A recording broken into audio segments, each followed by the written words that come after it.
Good afternoon, everybody. This meeting is being recorded. Call the February 28th meeting of the Environmental Resources Committee to order. We will begin with item number 2, the Pledge of Allegiance to the flag.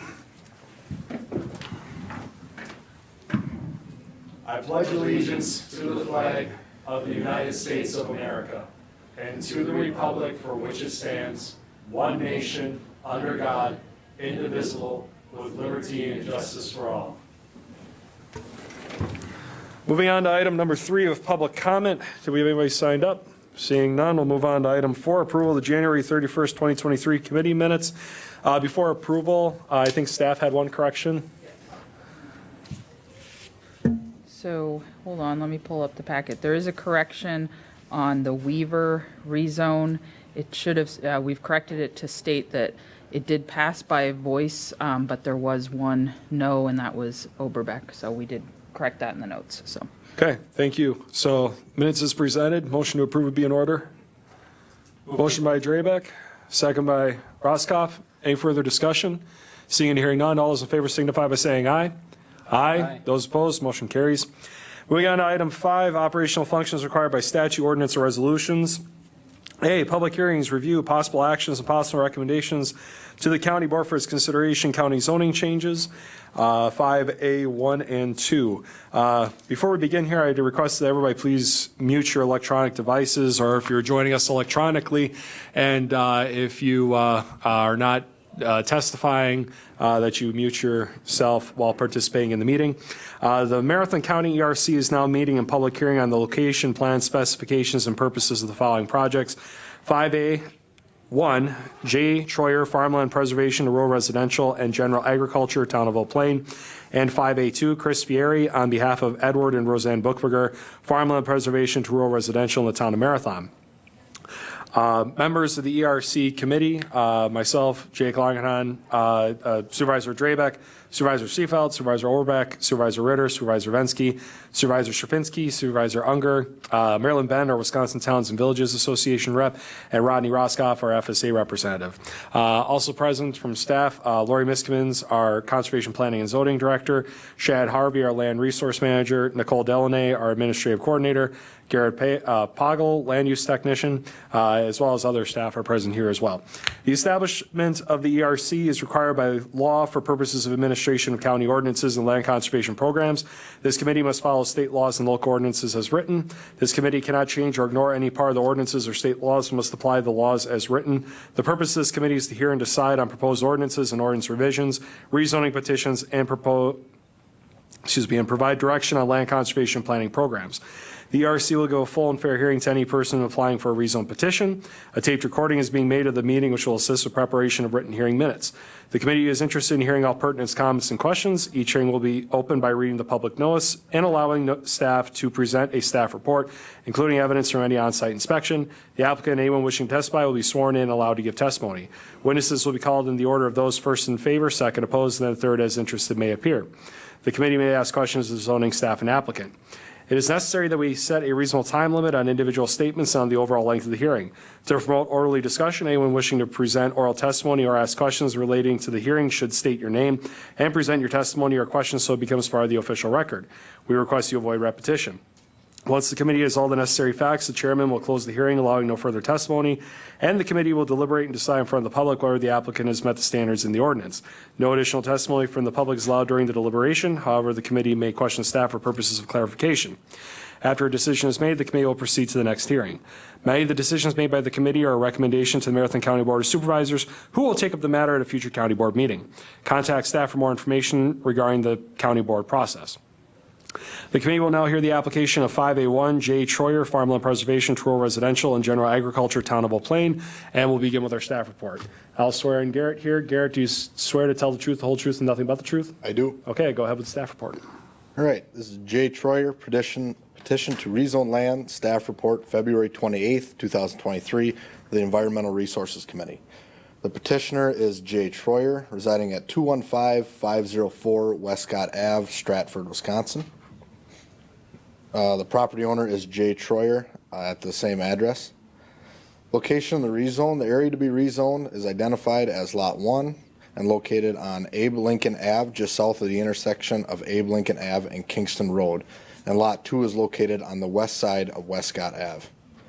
The petition of Jay Troyer to amend the General Code of Ordinance for Marathon County, Chapter 17 zoning code to rezone lands from farmland preservation to rural residential and general agriculture, location described as part of the southwest quarter of the fractional northwest quarter and the southeast quarter of the fractional northwest quarter of Section 18, Township 27 North, Range 3 East in the town of Eau Plaine.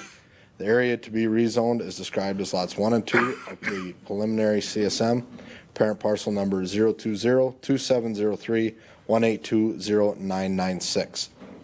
The Town of Eau Plaine Town Board met on February 14th, 2023. Marathon County Environmental Resources Committee is meeting today, February 28th, 2023 at 3 p.m. A legal advertisement was published in the Wausau Daily Herald. Notice of the zoning change request was also sent by regular mail to adjacent property owners within 300 feet of the subject property. The existing zoning district is farmland preservation. The Town of Eau Plaine's existing land use map from their comprehensive plan in 2006 shows the area to be rezoned as croplands, other agriculture, and single-family residential. Adjacent land uses are comprised of croplands, other agriculture, and single-family residential. The proposed zoning district, Lot 1 is proposed to go to general agriculture. Lot 2 is proposed to go to rural residential. The future land use map for the Town of Eau Plaine shows that the area to be rezoned as croplands, other agriculture, and single-family residential, and the adjacent land uses are comprised of croplands, other agriculture, and single-family residential. The Town of Eau Plaine participates in farmland preservation. Approximately 23.04 acres of farmland preservation area will be lost. Lot is currently a pre-existing non-conforming lot due to the size requirements of the farmland preservation zoning district. This is the aerial photo of the property, and then the CSM.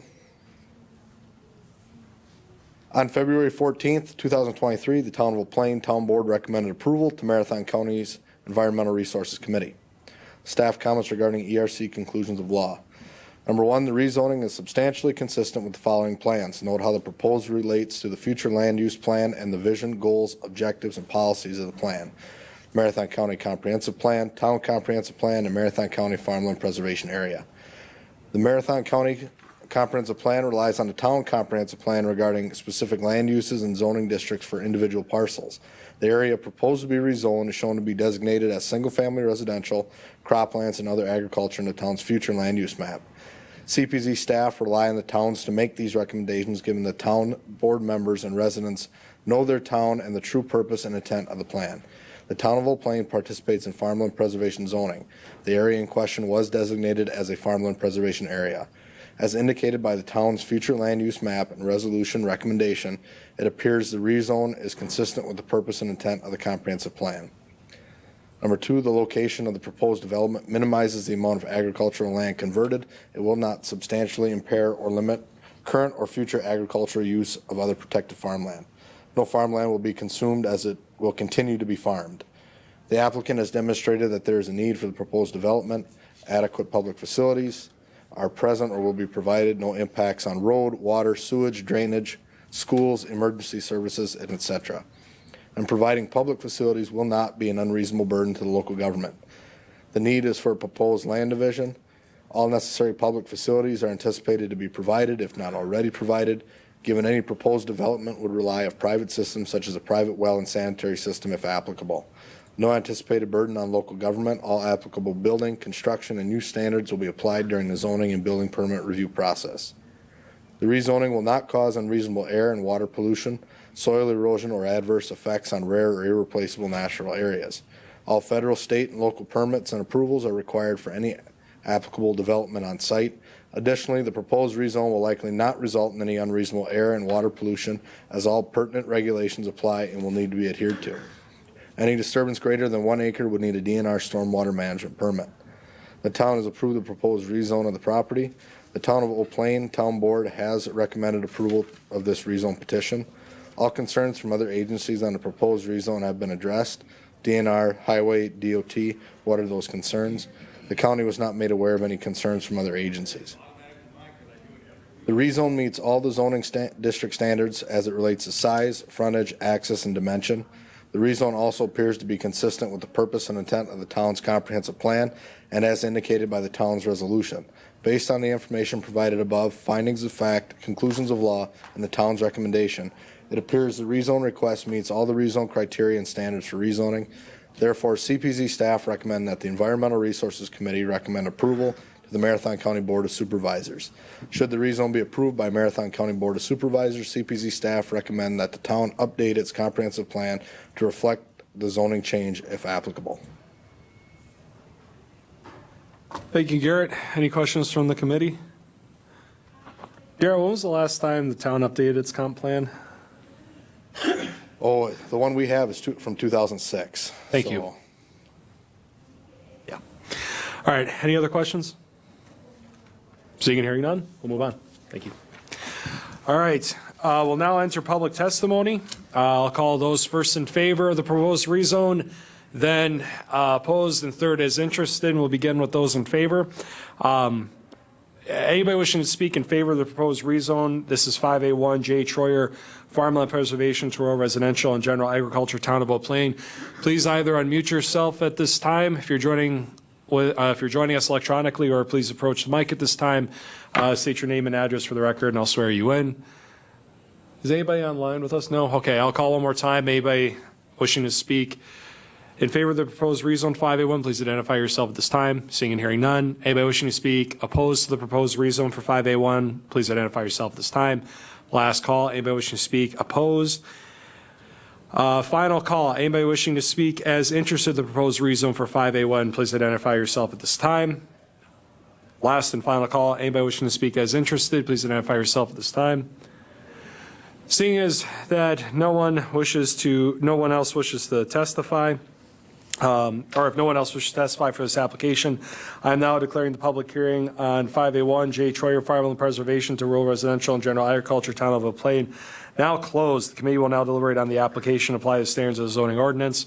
I believe a motion to approve would be in order. Supervisor Ritter. Thank you, Mr. Chairman.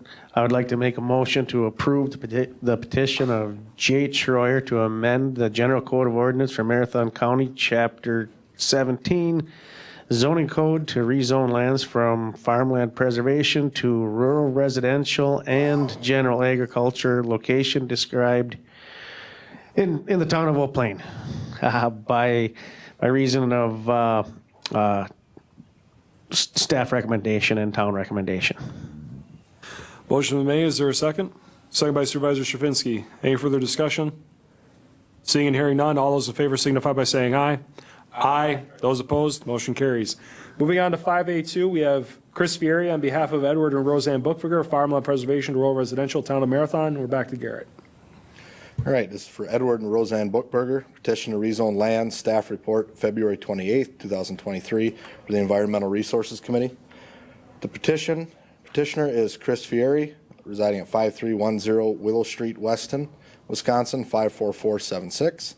The property owners are Edward and Roseanne Bookberger at 225088 County Road B, Marathon, Wisconsin, 54448. Area proposed to be rezoned is located on County Road B, just south of the village limits of Marathon City. The petition of Chris Fieri on behalf of Edward and Roseanne Bookberger to amend the General Code of Ordinances for Marathon County Chapter 17 zoning code to rezone lands from farmland preservation to rural residential as described in document number 586288 and part of the north 2/3 of the south 1/2 of the north and the northeast quarter of section 18, Township 28 North, Range 6 East, Town of Marathon. The area to be rezoned is described as Lot 1, a preliminary certified survey map. Parent parcel number 054-2806-181-0996 and 054-2806-181-0997. The Town of Marathon Town Board met on February 23rd, 2023. Marathon County Environmental Resources Committee is meeting today, February 28th, 2023 at 3 p.m. A legal advertisement was published in the Wausau Daily Herald. Notice of the zoning change request was also sent by regular mail to adjacent property owners within 300 feet of the subject property. The existing zoning district is farmland preservation. The existing land use map for the town of Marathon from their 2017 comprehensive plan. The area proposed to be rezoned is shown as agriculture, open lands, and residential in the town's comprehensive land use map. And the adjacent land uses are open lands, agriculture, and residential. The proposed zoning district is rural residential. Town of Marathon's 2017 plan shows their future land use map. An area to be rezoned is shown as single-family residential, and the adjacent land uses are comprised of agriculture and single-family residential.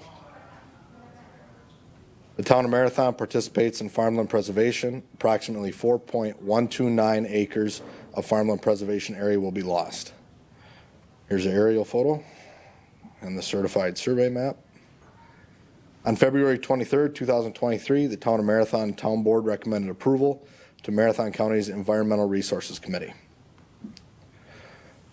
Staff comments regarding ERC conclusions of law. Number 1, the Marathon County Comprehensive Plan relies on the Town Comprehensive Plan regarding specific land uses and zoning districts for individual parcels. The area proposed to be rezoned is shown to be designated as single-family residential in the town's future land use map. CPZ staff rely on the towns to make these recommendations, given the town board members and residents know their town and the true purpose and intent of the plan. The town of Marathon participates in farmland preservation zoning. The area in question was designated as a farmland preservation area. As indicated by the town's future land use map and resolution recommendation, it appears the rezone is consistent with the purpose and intent of the comprehensive plan. Number 2, no farmland will be consumed as the area is not currently farmed. Number 3, the need is to combine the parcels in order for the approved sanitary system to be located on the same parcel as the house that it serves. All necessary public facilities are anticipated to be provided, if not already provided, given any proposed development would rely on private systems such as a private well and sanitary system if applicable. No anticipated burden on local government. All applicable building, construction, and use standards will be applied during the zoning and building permit review process.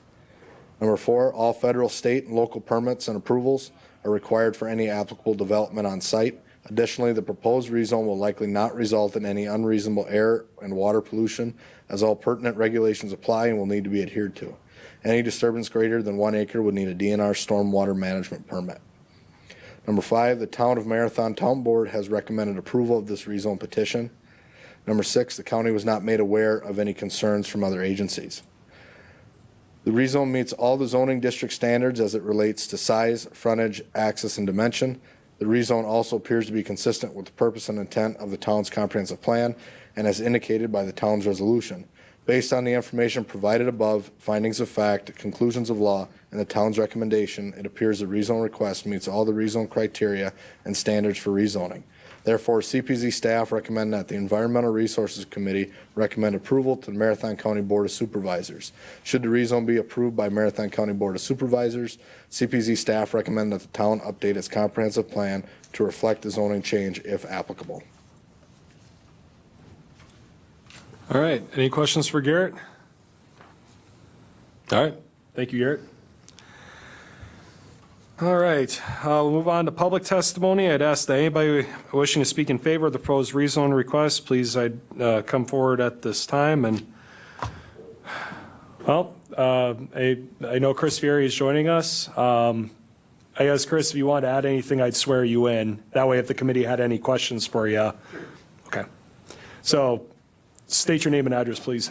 Chris Fury, 5310 Willow Street, Weston, Wisconsin. Okay, Chris, you swear to tell the truth, the whole truth, and nothing but the truth? I do. Okay, thank you. So if you had anything to add, go ahead. Otherwise, questions from the committee? Okay, thank you. Oh, Supervisor Draybeck. Thank you. Just one. How did this happen? I mean, it seems like the wasn't big enough and they put a mound in, or what happened? Right. Basically, what happened was when Ed and Roseanne were requested to replace their septic system, they they wrote a check out to James Bloom, who owned the property at the time. It was Roseanne's brother, and it was never followed through with deeds. So they put the system on the property. It's been owned by James Bloom for the last 24 years. Ed's maintained it. He's mowed it. He actually did find the check stub for what he paid for that property, and we're just trying to clean up basically what is an encroachment right now. So, yep. Okay. Any other questions? All right. Thank you, Chris. All right. Anybody else wishing to speak in favor of the proposed rezone request for 5A2, please identify yourself at this time. Last call. Anybody wishing to speak in favor of the proposed rezone request, please identify yourself at this time. I will call once. Anybody wishing to speak against the proposed rezone request 5A2, please identify yourself at this time. Seeing and hearing none, I will call once. Anybody wishing to speak as interested for the proposed rezone request 5A2, please identify yourself at this time. If no one else wishes to testify for this application, I am now declaring the public hearing on 5A2, Chris Fieri on behalf of Edward and Roseanne Bookberger, Farmland Preservation to Rural Residential, Town of Marathon, now closed. Committee will now deliberate on the application and apply the standards of the zoning ordinance.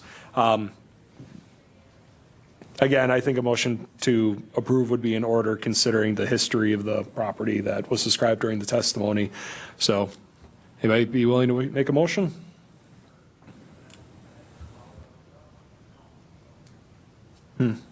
I could. There you go. Supervisor Draybeck. I'll give it my best shot here. I'd like to make a motion to approve the rezone of Edward and Roseanne Bookberger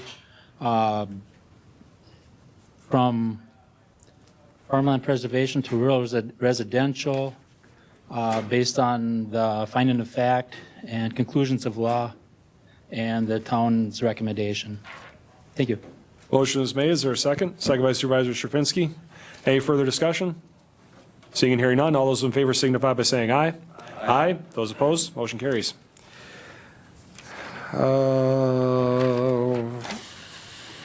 5B, review and possible recommendations to the county board for its consideration. Town zoning changes pursuant to Wisconsin statute 60.62 sub 3. B1, Town of Bergen, section 6.02 sub 12, keeping of chickens. Chair Longenhan, I just wanted to provide some context for ERC2 as it relates to the town zone, rezones, and ordinances that come through, because Bergen's looks a little different than Mosiney's. We do recommend when the town submit an ordinance change or a rezone that they include documents that indicate they followed the correct process for adopting these things, including the resolution, the minutes, and the notice.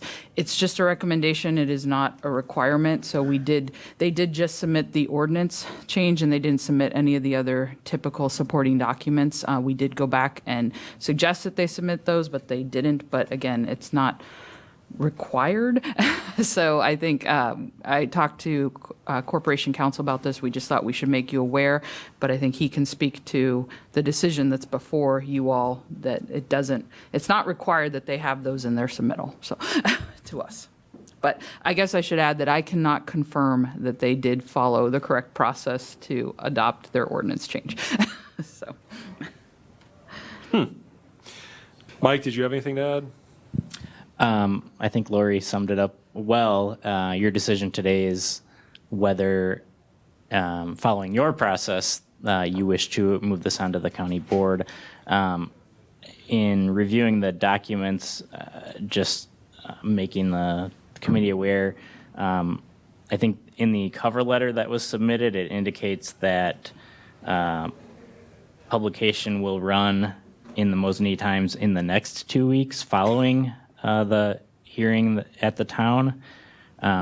It's not clear to me whether notice was provided before the hearing.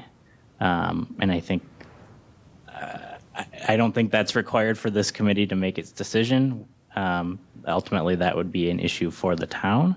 But I wanted to flag that because, again, as Lori indicated, we can't verify whether or not that notice was given before that meeting.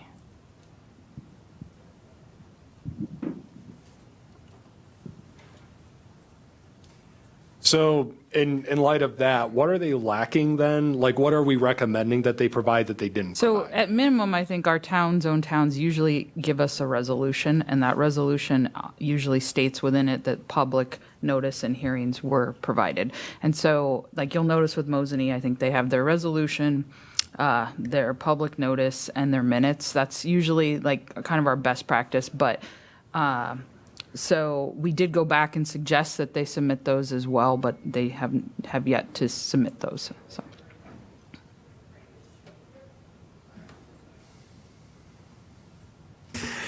Is that resolution then, from what I'm gathering, something we would typically expect from a town then? Yes, yeah.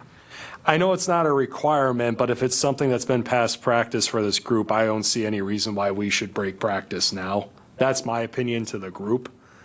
Have we followed up with the town of Bergen? Yeah, we sent them an email and we talked to them by phone saying that we recommend they submit, but they have not submitted it yet, so. How long ago was that? Last week, so. So they might be waiting for their next town board meeting, though. You know what I mean? Because if their town board wouldn't meet until the first or second week of March. I'm not sure what's delaying them submitting it, I guess, so. Because according to the letter, it was voted on January 6th, so. Oh, okay, I'm sorry. I'm confusing the documentation piece. Yes. Yeah, Yeah. I'm sorry. I understand. Last week, they haven't provided any follow-up?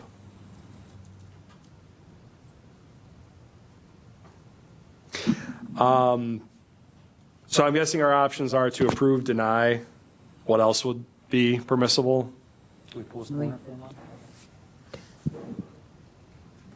I think you could. To postpone it? Yeah, I think all those would be appropriate. I think also if there was a motion to send it back to the town instead of outright denying it, I think you could do that. Okay. It's basically a denial, but it would give them some instruction as well. Without actually saying that we deny the purpose of the ordinance change, but to say that we're requesting additional information. Correct. Okay.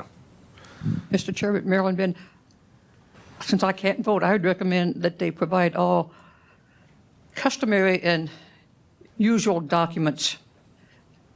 Just ask them to provide what has always been provided by other zone towns, so that we have all the documents so we know everything is done the way that it should be done. Supervisor Shafinsky? Okay. Everybody's covered. Okay. I would feel that it's appropriate to send this back to the town to provide that documentation. Would somebody like to make that motion, Supervisor Shafinsky? I'd like to make a motion that we return the request for rezone back to the town of Bergen, and as Marilyn suggested, that we ask that they provide all normal and customary documentation for our review and potential approval in the future. Motion is made. Is there a second? Second by Supervisor Vensky. Any further discussion? Seeing and hearing none, all those in favor signify by saying aye. Aye. Aye. Those opposed, motion carries. Moving on to 5B2, Town of Mosinee rezone A1 to AR, 058.2, 706.161.09924. Garrett? Somebody? I think this is just a request for a rezone map update, and similar to the last one, they've provided everything that we usually ask for, though. So they've provided the resolution, the public notice, and a copy of their minutes. So Thank you. Supervisor Drabek was pointing something out interesting. I don't think this is anything that would be worth denying this, but on page 53, where it has State of Wisconsin, County of Marathon, Town of Marathon, but then it's from the Town of Mosinee, the top left. hang on. That is purely, I'm sure, Is it their resolution? Or yeah. I don't have the page numbers. I don't think it's there. Well, hold on. 53 in the packet. It's right there. Yeah, on the top left, it says Town of Marathon instead of Town of Mosinee. That's purely clerical, but They do have, our zone towns have templates from us. Yep. Yeah, that they have used to craft their resolutions. even though Town of Marathon is county's owned, which makes this more interesting. But I'm sure maybe they got county of, and maybe they wrote Marathon or something like that. Like I said, I don't think that's enough to deny, but yeah.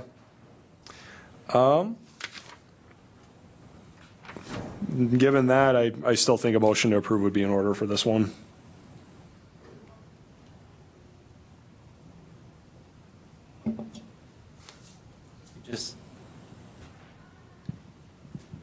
I would just make a Raybeck. motion, I would just make a motion to approve the rezone for the town of Marathon.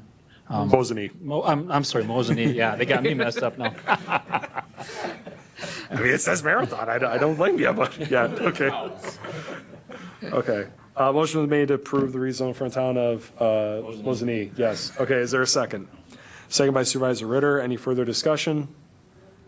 Seeing and hearing none, all those in favor signify by saying aye. Aye. Those opposed, motion carries. All right. 5C, review and possible recommendations to the county board for its consideration. We have none. But I think we have an actionable item there. Give me one Yeah, it second. doesn't have a 1 next to it. Yeah, well, I'm sorry, yeah, there's no one there, but C, possible resolution in support of state legislation for salt pollution prevention, de-icer, application certification, de-icer, applicator liability protection. Corp Counsel Pernier, I'm assuming that we're okay at enacting on something like this, because it's listed on the notice? I caught this earlier today and I thought about it and Okay. I would agree with you. It's listed on the notice. I think the public's on notice that you're considering it. So I'm comfortable from a legal perspective. Okay, then what's I that? think that was me, I forgot the 1. Oh, no, don't worry about it. If the lawyer says we're good, we're good. Staff, I'm going to turn it over to Jeff Pritchard. We did provide you a copy of Senate Bill 52 there and a copy of a resolution, but he's going to give you some background in terms of what this bill is about. And the request before you all is to consider moving this to county board to pass a resolution supporting this Senate bill. So. Wow. You can explain, give some background on the bill, Jeff. Right. So, I'm not sure if you have really an opportunity. I think the mic's on, Jeff. Technology. You gotta hold the power button, I think. It all turns green.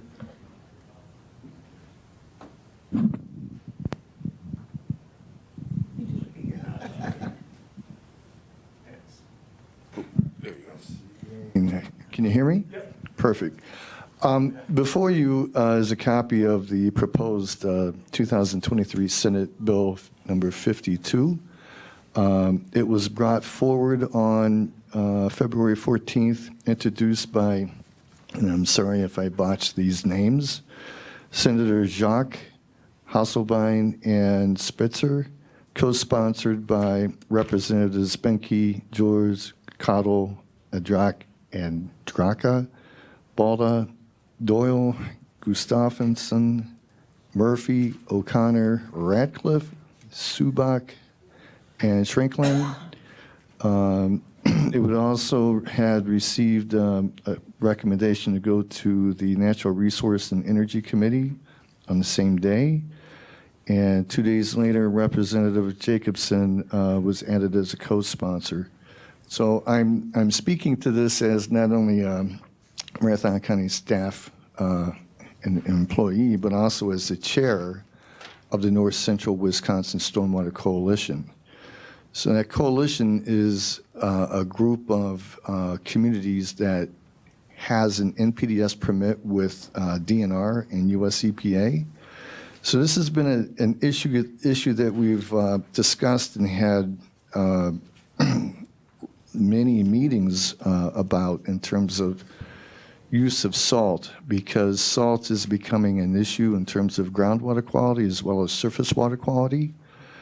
There are other examples throughout the country where this type of legislation has been proposed and passed. But the beauty of this is that it enables hospitals, commercial retail areas, the individuals that are the winter maintenance people that take care of those facilities,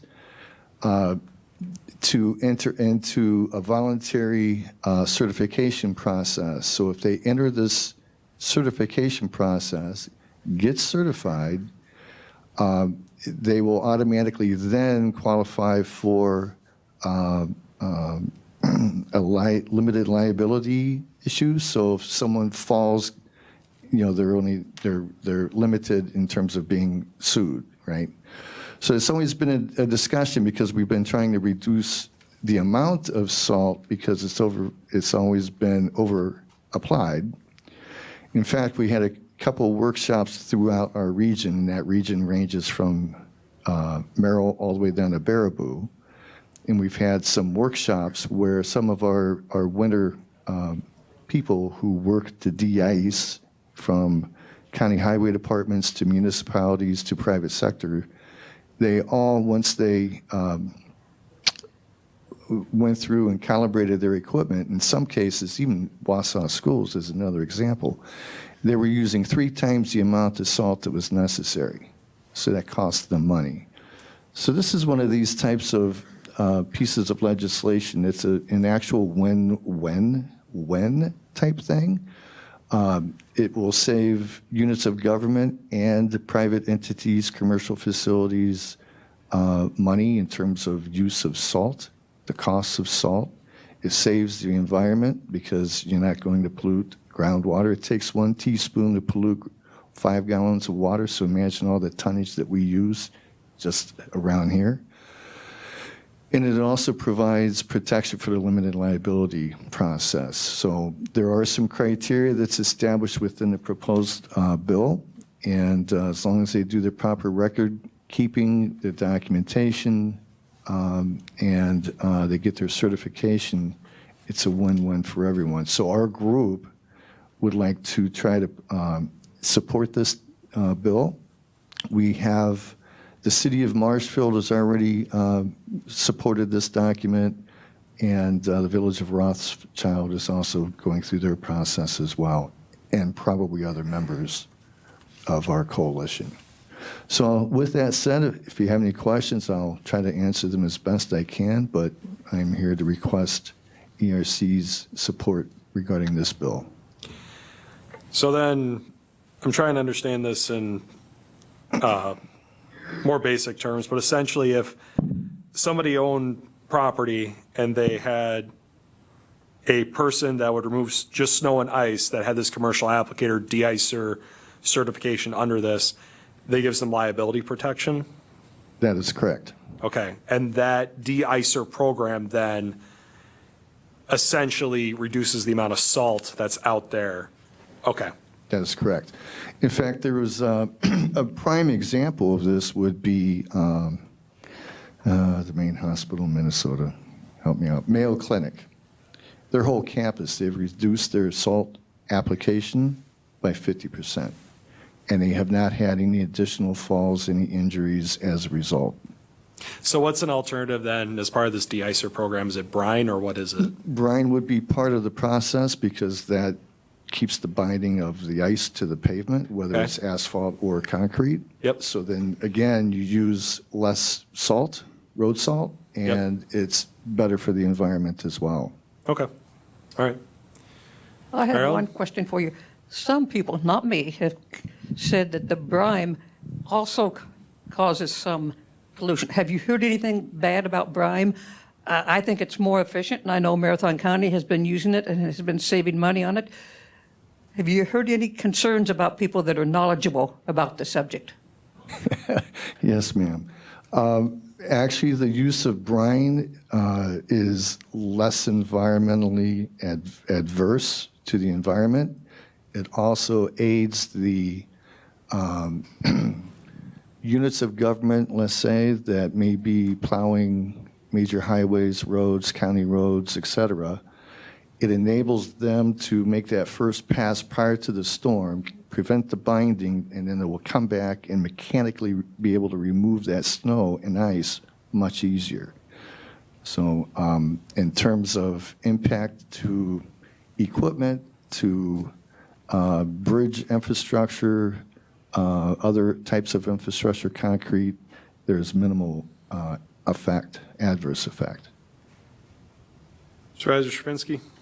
Thank you, Chair. So my question, first of all, one is educational. When I hear the word brine, and I have not done as much background detail as I maybe perhaps should have, but to me, brine is a saltwater solution. Is that what we're talking about here? What is the brine that we're using? That is what, for example, the Marathon County Highway Department uses brine, and they use it in accordance to the specifications that's been issued by the Department of Transportation. But it is a salt water. It is, yes, sir. Okay. So my next question is a little bit broader, and that is, I've been around, and I've had basically my entire driving career has been, nationwide, but also heavily Wausau, Marathon County, North Central Wisconsin. And over the past 30, 40 years, I've noticed that what we seem to expect from our roadways has changed drastically. We talk about, and I completely understand and I completely agree with the idea of wanting to reduce the amount of salt that we use. But it seems that 20, 30, 40 years ago, we accepted a level of snow-packed road conditions that were considered good winter driving, that today you go down main roads and the standard seems to have become, it has to be absolutely bare pavement, concrete, asphalt, with not a speck or a flake of snow anywhere. So how much additional salt are we using? Because we have changed the definition of what is a safe winter driving condition. I don't notice the fact that when I started driving, we didn't have, 50 cars in the ditch every mile. We don't seem to be doing any better a job in terms of traffic safety. Maybe we are, and I don't know it. But it seems like we've just, gone absolutely beyond beck and call in terms of how much salt we've used, because we've decided that if the pavement is not clear and dry of every possible speck of snow, we haven't done the job. I guess my only comment to that would be in regards to the Senate bill that's in front of us. The practice itself, as far as the salt brining, sure, but I don't think the question in front of us is the method of the public roads as far as how the snow is maintained there, because this is with real estate that's maintained with the private property owner. You see what I mean? So but if they did, if they had a driveway, right? But I still think they should have the ability, if they wanted to pursue those other de-icer things without as much liability risk. That would at least give them some incentive to do so. I think anytime, Jeff, I don't know if you'd agree with me on this, but anytime that you're going to try and reduce snow, you're going to have an impact of some sort, whatever method that you use, right? Unless it's just direct sunlight, right? But if you use salt, brine, whatever, you're introducing something new into that system. You're going to have a little bit of impact, right? Absolutely. And that's the whole intent of the driver behind this. Because, for example, southeast Wisconsin, they're beginning to see climbing levels of chlorides within their groundwater resources and also surface water. So they will probably have chloride to become part of their TMDL in terms of being part of their permit requirement. We are seeing increased chlorides in some of our community wells. I won't mention which ones. So it is beginning to impact. But I will say that Marathon County and the MS4 communities that participate have done an enormous job and a commendable job in terms of reducing the salt usage and the amount. They're using the right amount now and not overusing excessive salt. So it's being salt-wise, really. Yep. But to Supervisor Sherfinsky's point, the question of how well we maintain those roads after a snowfall, I think that's a better question for infrastructure. To be honest, if people want to go out in their private driveways and that with a heat lamp and try and get every fleck of snow out of their parking lots or driveways, whatever, I don't care. They can do whatever they want. I just want to make sure that if they have the ability to do that de-icing alternative here, that would give them an alternative to do so without having to use salt, which would have more of a negative impact on the environment. And that's a great point. This particular bill, number 52, is geared toward more of the private sector. Public sector can also be certified as well, but it's really geared toward private sector, commercial areas, and like schools, for example, they could also participate. Sure, Supervisor Stravinsky. So do we have a rough approximation of salt usage, commercial or private versus public? We do, no, we do not at this point. We have, when we participated with the university project last year, 2 years ago, we had a group go through and try to gain some insight in terms of how much salt is used by each unit of government. Do they wet it? Their methods in terms of how they use the salt. Is it dry applied? Is it mixed with sand or grit and different methodologies? So it was across the board, and there really wasn't a hard number that we could pen that gave ample years or enough time to review and have a better determination of how much salt's being used on a regular basis, on an annual basis over time. It would have been a snapshot, which really doesn't help because you may have had a mild winter and used less, or you may have been a bad winter and you used more. Okay. Oh, yeah, Supervisor Rivik. Thank you, Mr. Chair. I was just wondering, like on the sidewalks and stuff, I know a lot of the towns, they'll have like a box on the corner. Now, a lot of times there's sand in there, and I think they have a sand and salt mix. Are you you're not cutting back on that, right? Gonna? No, this is strictly for entities that are technically called de-icers. You know, they provide a winter maintenance. So the protection in the 52 is to protect them, particularly if they become certified. They go through the certification program, and the owner of that particular unit. Thank you.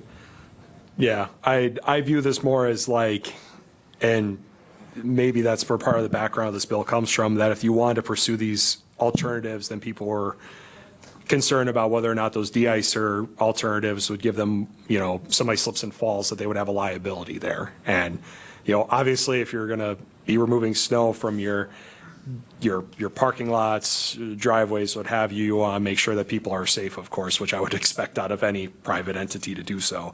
But I think this is really giving a little bit of empowerment to those private entities that want to pursue. So, I mean, public entities, you said, could decide to do that if they wanted to. This isn't any sort of a mandate for them to do so. It's just, I think of it, you know, it's not a mandate, it's just a little bit of empowerment, if you will. So, any other questions? Otherwise, my final comment was that this is bipartisan. The people that signed on to this for representatives and senators, so it's got, I believe this has broad support. It's something that's being considered in front of the legislature at this time. I think it's timely. I would see a compelling reason for the ERC and the county board to support this. So I think a motion to approve would be in order, but of course, it's up to the committee. Supervisor Ritter. Thank you, Mr. Chair. I will make a motion to approve the resolution of support for the salt pollution prevention de-icer applicator certification and de-icer applicator liability protection. Motion is made. Is there a second? Second by Supervisor Rubensky. Any further discussion? Seeing and hearing none, all those in favor signify by saying aye. Aye. Those opposed? Motion carries, was not unanimous. Moving on to 5D, review and possible action. 1, Jane Greipentrog, certified survey map. Town of Emmett, Tim Vreeland, surveyor of Vreeland Associates. Is Tim joining us? I am here to Oh, Dave. present your staff report. Okay. It's Grippentrog, by the way, I believe. So the staff report was included. The CSM was included in your packet. I'll just go over the staff report real quick. The CSM does meet all the survey requirements, including Chapter 236-34 of the Wisconsin statutes, Chapter 87 of the Wisconsin Administrative Code, as well as Chapter 18 of the Marathon County Code of Ordinance regarding subdivisions and mapping.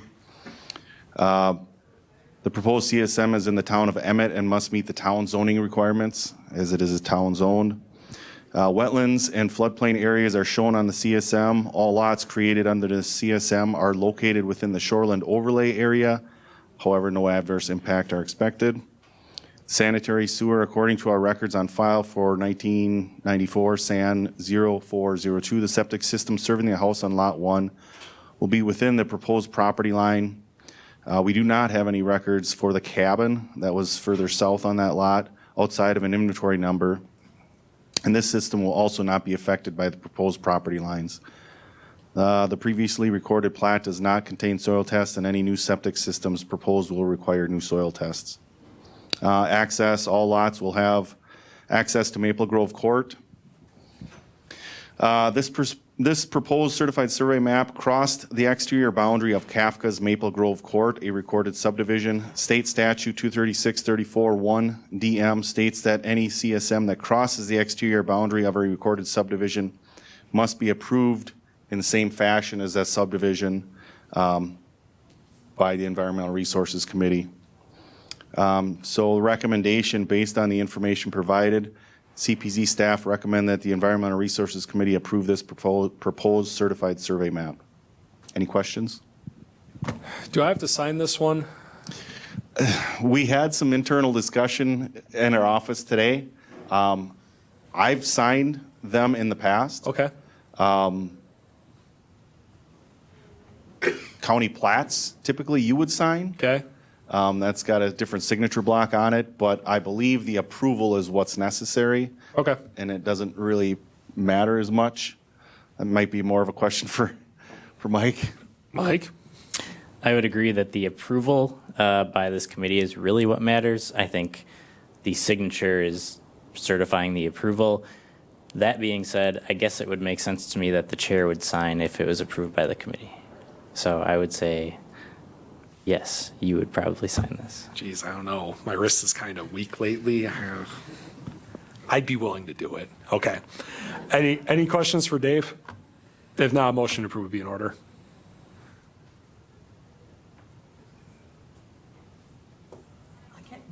No, you can't make a motion. And I'm not going to make a motion because it's not really germane for the chair to make a motion. Otherwise, I would. Supervisor Ritter.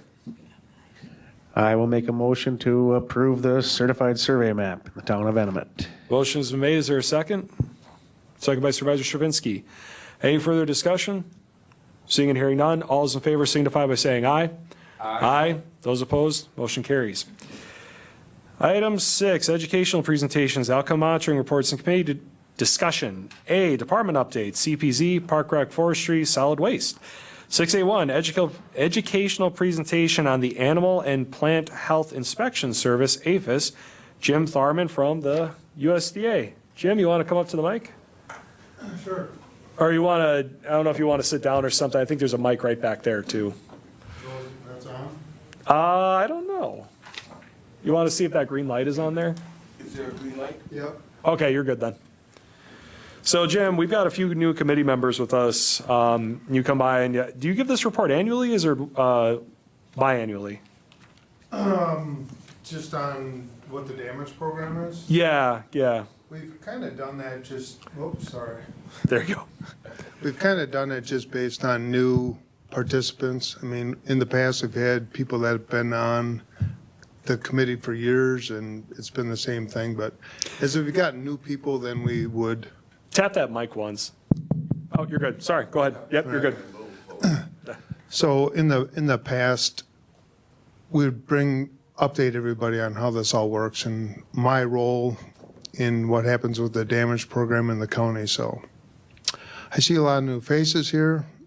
One name, maybe a couple I may recognize, but just as an overview, again, my name is Jim Tharman. I work with USDA Wildlife Services. I'm out of Rhinelander, Wisconsin, but I deal with the Wildlife Damage Abatement and Claims Program in Marathon County and also up in Oneida County. But what that WDACP means to you guys is that it's a state-run program that the county,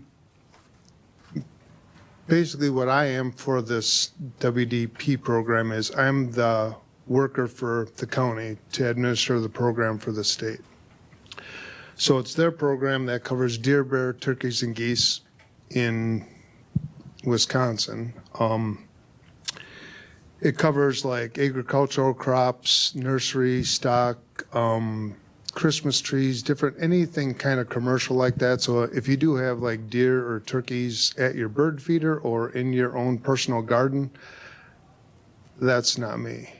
I mean, I can give you tips and tricks, but it's not something that would be program related. So, but if it is a farm, row crops, things like that, you can notify me if it's of those species that this program covers. Raccoons are not us. We can give you recommendations for that, but that's not something the program covers. If you choose to, one thing with this program is that if you are suffering damages from the species eligible, you can enroll in the program and be eligible for abatement and or claims, which is thus the title, Abatement and Claims Program, that we will try and abate the problem first. And in the process, if there still is damage occurring, you can, if you notified us within 14 days of initial damage, be eligible to receive claim payments. We'll get to claim payments later because I'll just give an update of what happened in 2022. But so I have right now the list here so far. There's, I don't know, maybe 20 people I have enrolled so far. I have to re-enroll a lot of people that have temporary abatement issued to them. Most of the other stuff is based on when damage first occurs. Notify me within 14 days to be eligible for claims. If you enroll, let's just say it's for deer, there are a couple different avenues you can go down. If you enroll for deer damage, you have to allow hunting access on the property to be eligible for a claim. That is broken down into open hunting access, where it doesn't matter who calls and gives you their intent to hunt, nod your head, yes, let them go. Managed hunting access is 2 hunters per 40 acres of huntable acres. So if you own 80 acres, 40 of it's cropland, and you want to enroll in managed hunting, you'd have to allow 2 hunters on that property. Once you met that number, you could turn other individuals away. They could come tomorrow, they could come the next day, but you could restrict the numbers of people on your property. For deer and deer alone, maybe some of you have heard some of this, but there's another option with deer that you can enroll Act 82, where shooting permits are the only form of abatement. You agree not to get a claim, and you do not have to allow hunting access on the property. So the basic nuts and bolts of that are we will issue you shooting permits, and you can thin some antlerless deer out, but it's antlerless only. So what the county does in regards to this is the county is responsible for like approving the budgets, and we've done that last October, early November. We approved the 2023 budget. The county also would be in charge of approving crop prices. So we will bring crop prices to you for your approval. We'll do the legwork behind there to find out what the average prices are for the year, but then you guys get the green light to approve or change, what you want to do with that. Permanent fences, if somebody does want to pursue a permanent fence, in the majority of the time, those permanent fences in the program are put up around more higher commodity crops, a nursery, cranberry bog, Christmas tree growers. We don't normally construct permanent fences around like row crops, or shoot, I could permanent fence ginseng gardens, but there's just, the reason we don't do those either is just because of the short term that they are there. They're there for like 3 years, and then, they may be off the property. So Though, that being said, with permanent fence, it's a 75-25 cost share, where the DNR would pay 75% of the total cost of that proposed fence, and the individual, the cooperator, would pay the other 25% of that cost. Right now, there's, I think there's 4 permanent fences that are still in Marathon County that have not exceeded their 15-year contract. There's a 15-year contract once they're installed that they need to maintain that for that amount of time. Once it's done, then it's their fence after that. But if they choose to get out of it sooner, then we could recoup, if they fail to abide by their contract, we could go back and we could recoup whatever the remainder, because on this contract, it will have monies for the 15 years that it is. So if they have 5 years into it and then they stop growing Christmas trees, then they would have to pay us the remainder of that. In regards to claims, every year, I'll be walking these crops throughout the summer, fall. So this past year, I'm not sure if Kirsty shared this with you or not, but just FYI to you that there were 7 claims this year. 6 of these are all for row crops. One of them was a ginseng complaint or a claim. Ginseng has been,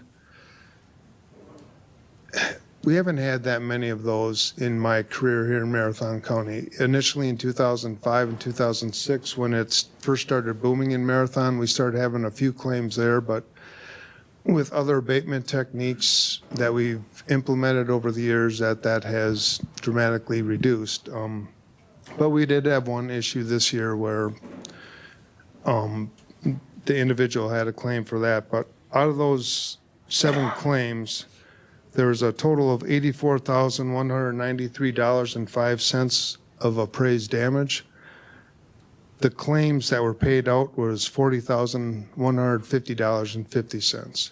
So with claims, for each of these individuals, there is a $500 deductible, and there's a $10,000 max payment. So when we get to this appraised damage, one individual had $6,100 worth of damage, and his claim was $5,400. So there's a deductible and there's a max amount. Depending on what's going to happen, there has been stuff passing around in Washington to pass another bill that potentially would take away the deductible or the max payment altogether. It could be good and bad. The bad thing is I could have some of these people, the ginseng claim here of $40,372 of appraised damage, that he would have been paid in full. So that could have a detriment to, the funding for the damage program. So in the budget, I don't know if you recall the numbers of that, but what you guys have approved, like in 2002 was $103,976.45 was the budget for 2022. 2023, what we just approved was $111,966.96. Some of that is abatement cost and fuel and things like that, but that's part of what we bring to you guys for approval there. Over the past years, I believe Paul Daigle and I believe Kirsty now, with some of these approvals, the committee has allowed those individuals to sign on behalf of the county instead of bringing all these events to you guys all the time, that they will sign on behalf of the county and we will present a FYI to you just so you know there's 7 claims this year, whatever, instead of eating up a lot of committee time to go, well, here's this individual and running through all. It seemed to have worked fine. And I don't know if you guys have any other thoughts or opinions on that, or if that's good, or if you want things to change, but I feel it's worked out really well. I would just say that, yeah, Jim's recollection there is correct. A number of years ago, and it might have been right before land conservation and zoning got merged with environmental resources, but there was a discussion how we can streamline things more. And one of the items was the ability for staff to have the ability to approve those or provide their input on those claims rather than presenting them to the committee over and over again. If that's something that we'd like to see changed, that would be an internal discussion for us to have as a group, which I'm fine having. So if somebody would like to have that, just let me know. But it seemed to work well thus far, especially when we have regular updates.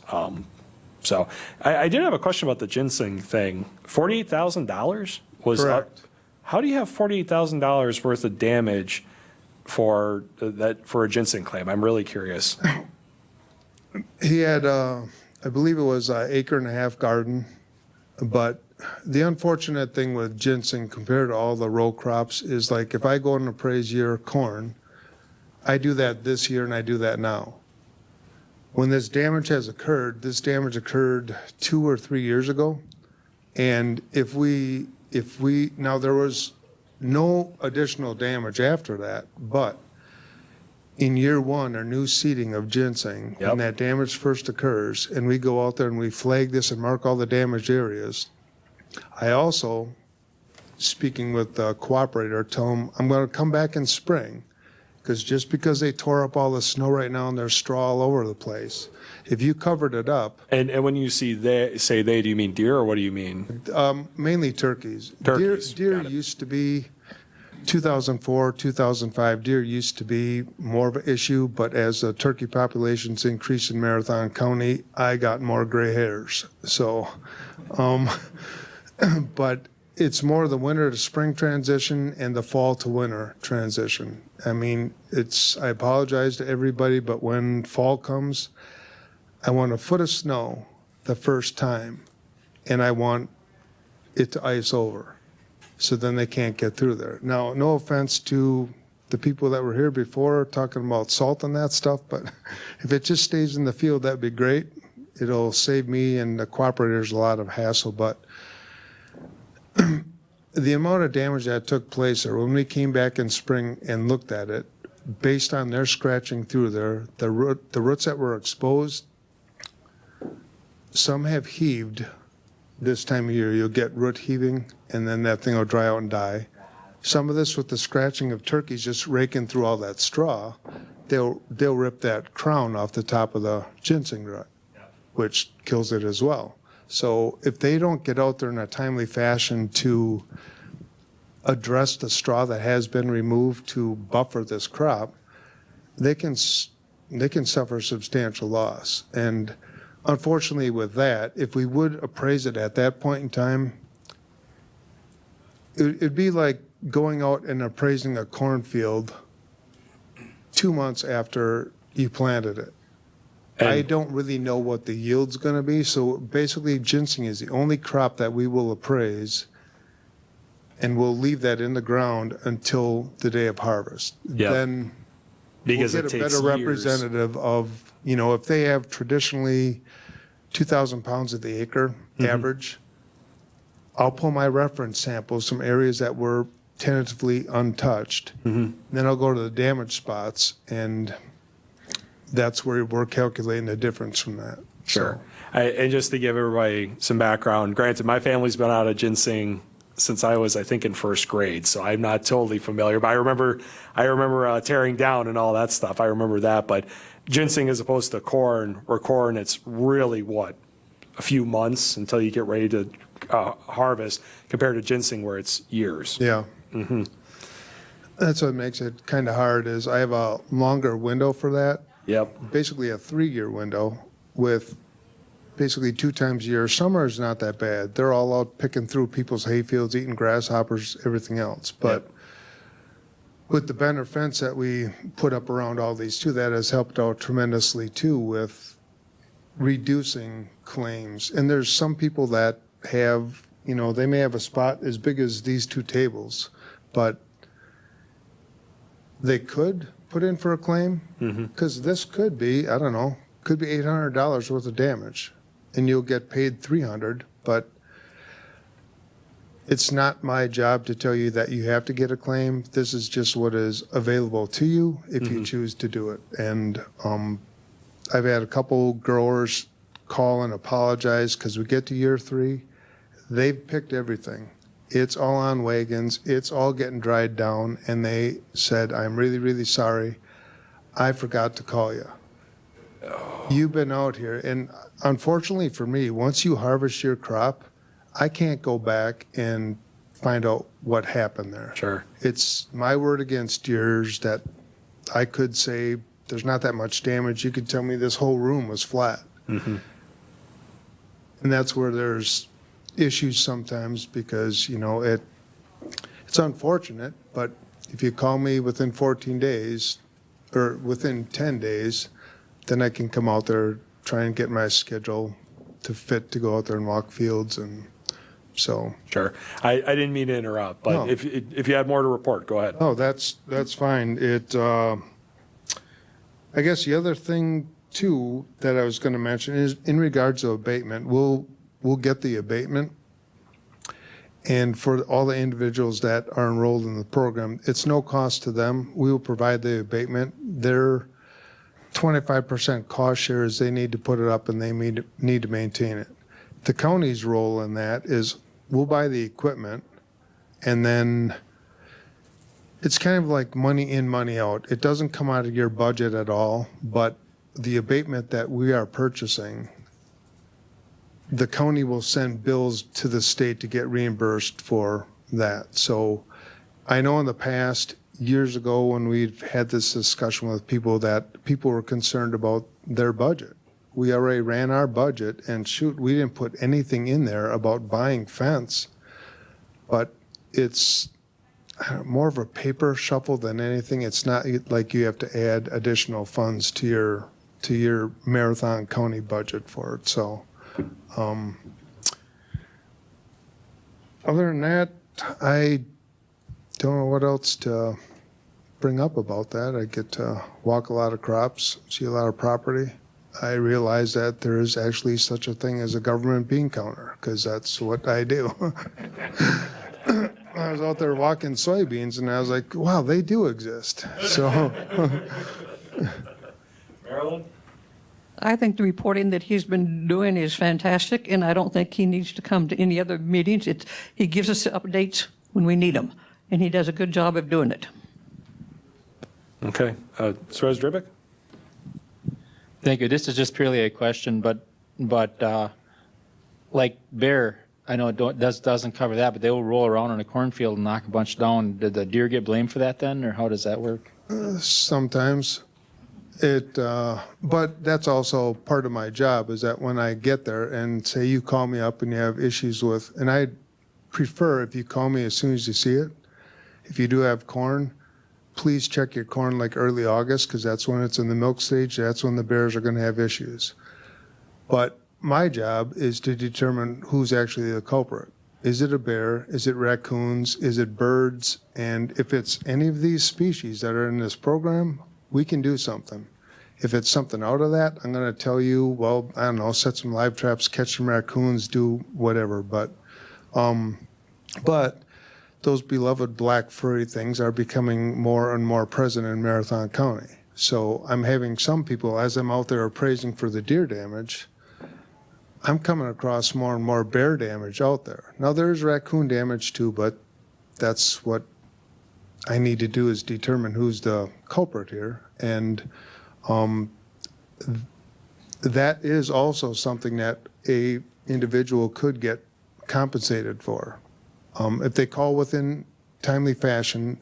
Unfortunately, with some of the bears, because it's new to some people in Marathon County, is they'll notify me when they're out there like chopping corn.